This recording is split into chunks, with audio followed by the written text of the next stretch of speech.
Hello and welcome back to Iran Travel Guide. Today we have come to a very unique place. It's a historic site in Fars province in south of Iran. It is called Naqsh Rostam. And what do you know about it? Well, as you can see from what's behind us, it's a series of carvings into the wall where various kings of ancient Persia were buried. Exactly. And it's a beautiful place. It's beautiful carvings and reliefs here, wonderful. I'm here to ask Mr. Qasemi to come and join us and give us some more information about this wonderful place. Mr. Qasemi, please. Hi. Hello. Hi, how are you? Glad to see you. You too. Thank you for coming. See you again. Great to be back, yes. Thank you. So what can you tell us about this wonderful place? اینجا نقش رستم هستش و جایگاهی است که 4 تن از پادشاهان دوره هخامنشی در اینجا مقبرهشون هست و میتونیم ببینیم که این 4 تا در کنار هم دیگه در دل کوه شکافته شده و جسدها رو بعد از اینکه مراسمی برای تدفینشون گرفتن در اینجا قرار دادن. So this is a place, it's a burial place of 4 Achaemenid kings of Iran, of Persian Empire. And these are the, as you can see, these places are carved, it's oversized places, are carved in the mountains. And the kings after death, and after they have their special traditions and celebrate like a festival of death for them, they've been buried and kept in these places. Can you tell us more about the formation? They cross, each one of them is in the cross shape. What does that mean? What does it symbolize? خود 4 قسمت چون دنیا رو تمام عناصر دنیا رو 4 تا میدونستن، بنابراین قسمت بندی 4 تایی از همون دیرباز قبل از اینکه حتی دوران هخامنشی به وجود بیاد برای ایرانیان یک امر مقدس بود. 4 عنصر آب، باد، خاک، آتش بود. درسته. So this 4 actually is the 4 elements of the life. Yeah. So the elements of fire, water, wind and earth. These are the 4 elements, and because before, even for the Achaemenid, these 4 elements were very respected by the people, so they respect these elements a lot, and these are the symbols of those elements.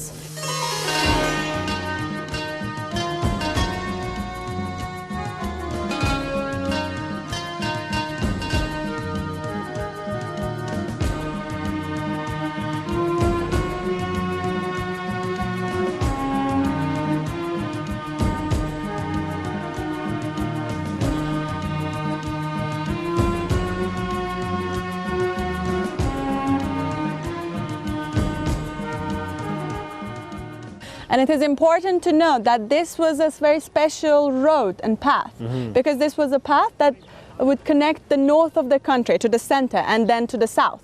Okay. So whoever would come from north to the south had to cross this and see these places.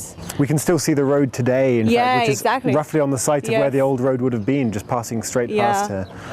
برای همین بوده که این تصاویر دقیقاً کاری رو که تلویزیون در دوران الان انجام میده که اطلاع رسانی میکنه، این تصاویر همین حکایت رو داشته در حدود مثلا سال 200 میلادی، به خاطر اینکه اطلاع رسانی میکرده قدرت و توانمندی یک امپراتوری رو به تمام زیردستان و زیرمجموعه. It's very interesting. So basically these were working as medias. Okay. Like in giving information to the people who were passing all these ways, giving information about what is happening, about the victories, about the wars, about the kingdoms. So they were working as like what TV does at the moment. Like a newspaper of the time. Yeah, exactly, newspaper of the time. این هم خیلی مهمه که بدونیم داریوش اولین کسی بود که این سبکار رو در تمام دنیا ابتکار عملش رو به دست گرفت و نقوش رو به عنوان اطلاع رسانی یک مطلب به مردم زیرمجموعه خودش به کار گرفت. از هنر استفاده کرد برای اطلاع رسانی. And Darius the Great was the first person who used this method, basically using reliefs and like carvings to give information to the people. Okay. He was the first person who did this in the world, and that is also nice to know. Yeah. Very good. میخوایم بریم و تصاویر رو از نزدیک ببینیم. Yes, sure. So let's go have a look close at the reliefs and the tombs. Yeah. Let's go. Come with us. Come with us.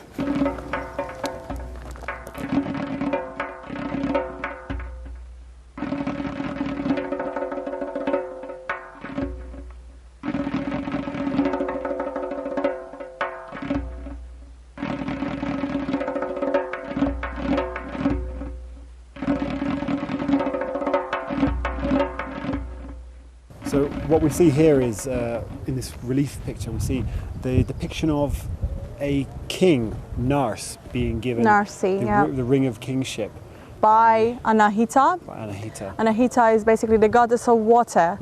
ancient goddess. Yeah, which is giving the ring of kingship to the Narsi, the king, after a victory in a war. And he was king of Persia, but took over from his own father, I think, Yeah, by deposing yeah, him and exactly. killing him. But this is a much later period than the other Achaemenian, tombs. yeah. Yes. This belongs to like around 700 years later, in the after Sassanid dynasty. yeah, in the Sassanid dynasty. Yeah. So it's kind of him giving himself a very, very good reason to be king and showing it to the Yeah, people. yeah. And I like the plant. You see the plant? It's growing. Yes, yeah. I really like it. No, it's very interesting how nature and these inscriptions have, over so many years, thousands of years, Yeah. intertwined. I mean, there's birds nesting all around here. All over the rock there are birds' nests. But in the tombs as well, you see them flying in and out, and the plants growing in the cracks as well. I really wish I was a bird because I really want to go inside, Yeah. but there's no access to. No, we can't get back inside. No. Even so, there's nothing really there anymore because Alexander the Great, when he conquered Persia, looted the tombs here and took a lot of the artifacts. So we'll never know what exactly was here. But I really want to know how they made these things in that time. I think it's like using ladders, using what? yeah. It's like, it's amazing.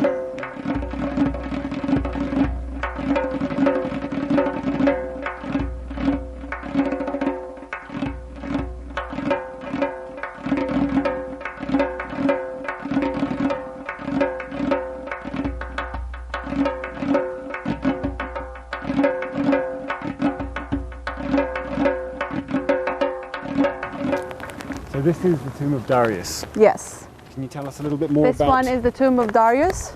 Darius is very important for Persia in general and the Persian Empire specifically. Can you tell Yes, us a he little bit was- more about what he did and where he came from? He was the most powerful Achaemenian king. So he was the one who could gather all the emperor together, could make a big emperor of Persia. And he was very respected because he would care a lot about the people, like wherever he went and got that, he attacked wherever, each country he went. Basically, he gave the freedom to the people to choose their own religion, to choose their own lifestyle. So long as they were Yeah. part of his empire. Exactly. So this is and below it what we have is a relief of Bahram II. Bahram II was, again, a king much later than Darius, but he fought against the Romans and was very famous as a horse rider. He was a soldier as well as a great general, as well as a leader, and his victories on horseback were legendary, were very renowned, and these are what are depicted right in front of us. I really hope you guys can see the birds coming out. It's beautiful.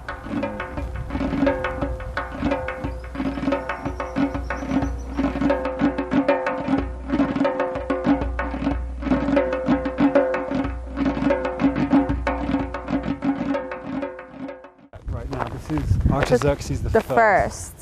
Exactly. This is He the was- tomb of Artaxerxes the First. He was one of the main kings of the Achaemenid dynasty. Yeah, exactly.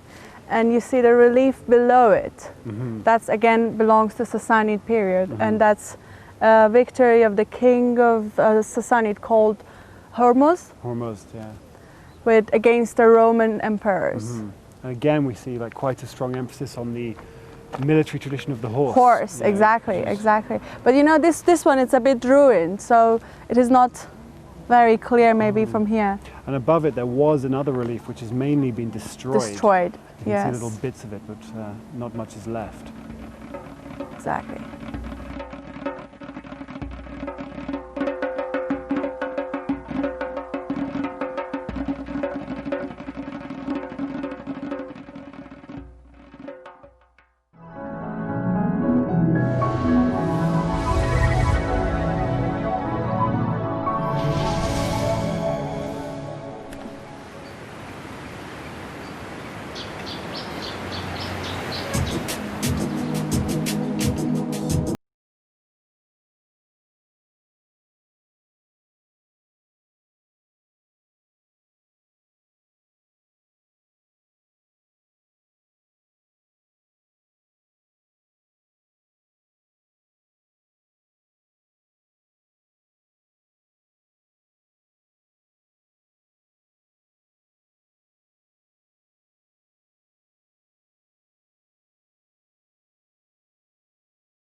Hi, we're in Shiraz market today. We've been looking at some lovely handicraft all around, as you can see some behind us.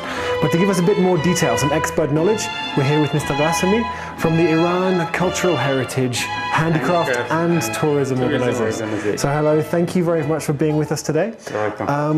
As you may know, Persia is very famous for a lot of different handicraft, but perhaps the most famous is the carpets, the Persian carpets. But there is a vast range beyond that, different materials, different styles. So what can you tell us about the origins of this? Where did it come from and what sort of styles are people working in? ما توی ایران به خاطر اینکه وسعت جغرافیایی بسیار زیادی داریم، مناطق جغرافیایی مختلف، عناصر و متریال های مختلفی رو در اختیار هنرمندان صنایع دستی قرار داده. 254 صنعت دستی در کل ایران شناسایی شده. So he says because in Iran is a very big country in terms of the geographical, it's a big country. So each region, each area, because of its characteristic, maybe because of the climates or the situation, the geographical situation, has given some material to the artists to make their own special handicrafts. In Iran, 254 different types of handicrafts has been recognized. Great. هر منطقه برای خودش یک سری آثار صنایع دستی مخصوص داره که در مناطق دیگه یا کمتر دیده میشه یا اصلا دیده نمیشه. So each area has its own handicrafts and like basically its own style. And you cannot see those things in the other areas. No, sure. Each one, it's belong to that area. It's unique to that area. Very good. اکثر افرادی که خارج از ایران هستن و به فرهنگ ایران نگاه میکنن با فرش ایرانی آشنایی دارن، ولی فرش ایرانی یکی از 254 رشته هنرهای سنتی ایرانه. So all the people in the world knows about Persian rug, Persian carpet, but like Persian carpet is just one of those 254 variety of. Yeah, we've seen a lot of different ones just today, and this is only a small part. Yeah, you can at least I think you can have 100 of them here in this shop. This is just from Shiraz. البته اکثر آثاری که شما اینجا می‌بینین اصالتاً مال خود شیراز نیست. اینجا مکانی است که از تمامی کشور بهش براش آثار میارن و ارائه میشه به تمامی خریداران. So what the things that we see here, it doesn't only belong to Shiraz. It's a collection of all the artists from different areas of the country who bring their things, pieces here.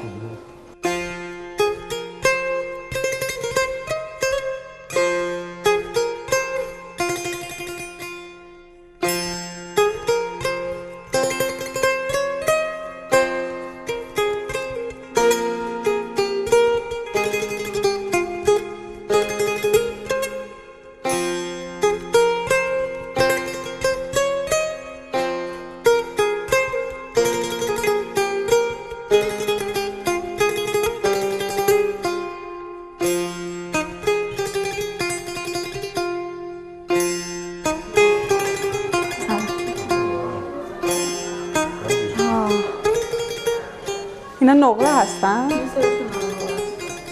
Okay, these are like they have a layer of silver on top. Silver plated. Yeah. What are these ones? These are book? Yeah, you can keep the or? bookcases. Beautiful. Basically, we hope for like keeping Quran, because it's a holy book, so they keep it safe in that. And that's, tell me what bird is that? That's the phoenix. Yeah. It's a simurg. The simurg, yeah.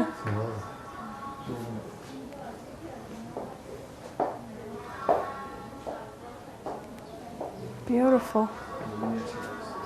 Yeah. What would you keep in these? Jewels and you can keep whatever you want. But like for jewels and maybe rings or you know. Earrings, yeah. Beautiful. I like how blue everything is there.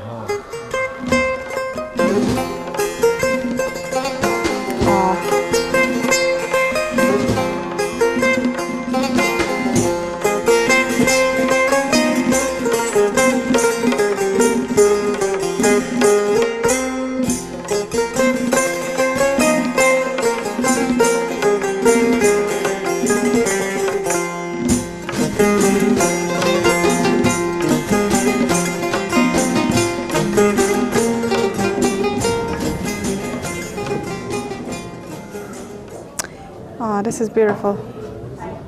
This is like a beauty case. yeah, but it's in a style of like in Qajar's dynasty time. Yeah. The shape of the doors, windows. Yeah, we saw some the of these use of windows the earlier on today. Yeah. It's very beautiful. That's Qajar gate. Yeah. Very nice. Those are miniatures.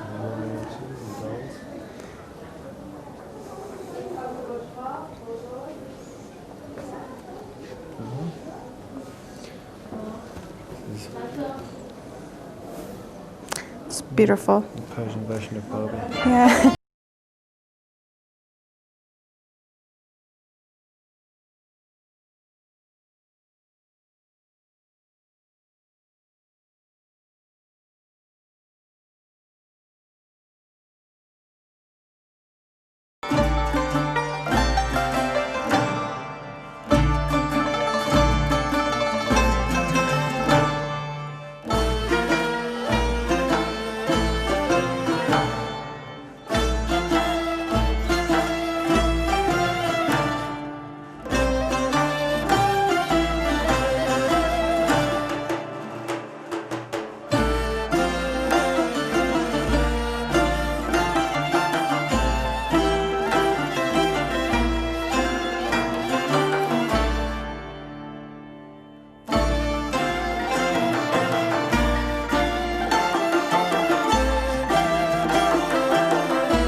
So hello and welcome back to Iran Travel Guide.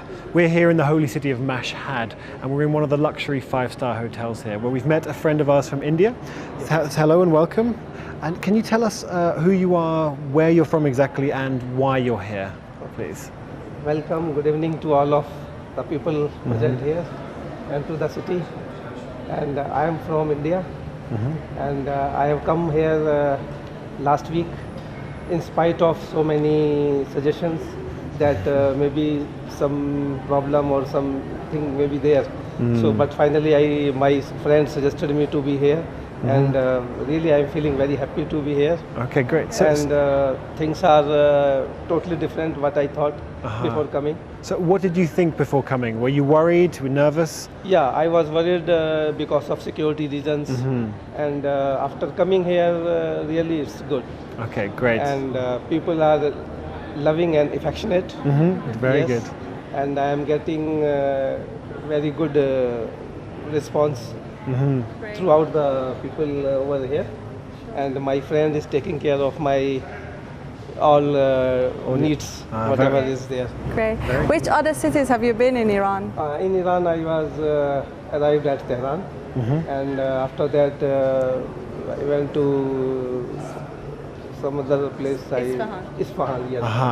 Great. So, because I'm not habitual of keeping memory of this name, so maybe in future I will come more and more, and then I will learn from the experience. So you seem to be having a good time here. What's been the best thing for you? What's been the most interesting sight or the most interesting experience? Yeah, interesting from in one shot I will tell away from home, in home. Like a home from home. Very good. Yeah, Very that nice. is the main thing, which is really I achieved after coming here. Brilliant. And totally my perception is totally changed after coming to Iran. What similarities do you find between Iranians and Indians? Indians and Iranians, okay, geographically it is different, but natural-wise it is same. India is also now going through peak summer area. Here also peak summer area. What food, what things we eat in India, same thing is available here. So that's what I said, home from away from home. And people are main thing. People are more affectionate, more loving, and more caring. Great. I mean, This is the thing. India, I mean, we've both been to India as well, spent a lot of time there, we loved it. And Yes. one thing we loved was the food. Indian food is so strong, so good, there's such a variety. What do you find about Iranian food compared to Indian food?